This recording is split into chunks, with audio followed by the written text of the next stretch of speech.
ఈ రోజు సాతాను యొక్క నేను చేస్తాను అనే 5 మాటలు నేర్చుకుందాం. వాటిని నేర్చుకోవడానికి ముందు ఫ్రెండ్స్, ఈ వీడియోని మీరు కొత్తగా చూస్తున్నట్లయితే తప్పనిసరిగా లైక్ చేయండి, షేర్ చేయండి, కామెంట్ చేయండి, సబ్స్క్రైబ్ చేసుకోండి. సాతాను యొక్క 5 మాటలలో మొదటిది, నేను ఆకాశమునకు ఎక్కిపోదును. సాతాను ప్రతిపాదించిన ఈ 5 నివేదికలలో లేదా మాటలలో వేర్వేరు అంశాలు ప్రతిపాదించినప్పటికీ పాపం మాత్రం ఒకటే. అదే వాడి గర్వం. గర్వానికి చిన్న నిర్వచనం, ఒక వ్యక్తి గురించి అబద్ధాన్ని నమ్మడం. వాడి గర్వం ఎల్లప్పుడూ దేవునికి వ్యతిరేకమైన పాపానికి ప్రధానమైనది. ఆ పాపమే సాతాను యొక్క అన్ని నివేదికల్లో లేదా మాటల్లో చూస్తాం. అదే దేవునితో సమానుడిగా ఉండుటకు తీవ్రమైన ప్రయత్నం. సాతాను అబద్ధంను నమ్ముతున్నాడు. అదేమిటంటే వాడు కూడా దేవునితో సమానం అని వాడి నమ్మకం. అదే వాడి పాపానికి మూలం. ఈ వచనంలో ఆకాశం అనే మాటకు దేవుని నివాసం లేదా ఆయన పరిపాలన పరిధి అనే అర్థం వస్తుంది. వాటినే సాతాను ఆక్రమించాలని అనుకున్నాడు. సాతాను అబద్ధాలకు జనకుడు. ఈ విశ్వమంతటిలో మొట్టమొదటి అబద్ధం సాతాను గాడి మనసులోనే ప్రారంభమైంది. అదే వాడు దేవుడిలా ఉండగలను అనే అబద్ధం. సాతాను తన సొంత అబద్ధాన్ని నమ్మాడు. ఆ అబద్ధమే నేను దేవుడిలా ఉండగలను అనేది.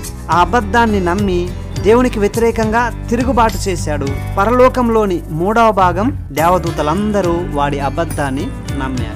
ఆ విధంగా సాతాను మరియు వాడి అనుచరులు పరలోకం నుంచి వెలివేయబడ్డారు. 2, దేవుని నక్షత్రములకు పైగా నా సింహాసనమును హెచ్చింతును. దేవుడు సాతాను గాడికి తాత్కాలికమైన అధికారాన్ని ఇచ్చాడు, కానీ వాడు దానితో తృప్తి పడడం లేదు. మరియు మనుషులు దేవదూతలు దేవునికి బదులుగా వాడిని ఆరాధించాలని వాడనుకుంటున్నాడు. నక్షత్రాలు దేవదూతలను సూచిస్తున్నాయి. యోబు గ్రంథం 38:7 ప్రకారం. 3, ఉత్తర దిక్కుననున్న సభాపర్వతము మీద కూర్చుందును. సాతాను యొక్క గొప్ప కోరిక విశ్వాన్ని పరిపాలించడంలో పాలు పంచుకోవడం. ఉత్తర దిక్కుననున్న సభాపర్వతము మీద కూర్చుందును అనే మాట దేవుని సింహాసనమును సూచిస్తుంది. కీర్తనలు 48:1-2 వచనాల ప్రకారం. 4, మేఘ మండలముల మీదికి ఎక్కుదును. బైబిల్ గ్రంథంలో మేఘాలు దేవుని సన్నిధికి సూచనగా ఉన్నాయి. నిర్గమకాండము 16:10, 40:38. సాతాను దేవుని కంటే గొప్పవాడిగా ఉండాలనుకున్నాడు. దేవుని అంతటికి పైగా తానే హెచ్చించుకున్నాడు.